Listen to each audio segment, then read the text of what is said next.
సిరగట్టి ఊళ్ళోకి వచ్చనమ్మా చాలారి పూలు పెట్టి జాతరులు తెచ్చనమ్మా తంగేడు పూలు పెట్టి కంకాణ దూకేనమ్మా ముక్కు ముక్కెర పెట్టి ముల్లోకాల నెలనమ్మా ముందార చూడంగా మున్నూరు కన్నులమ్మా ఎనికాల చూడంగా ఏనూరు కన్నులమ్మా సాధు సిద్ధులంతా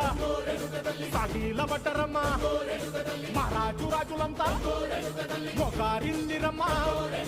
కోరిక కోరంగా రంగులు పూసినాము ఆశలు తీరంగా ఏసాలు వేసినాము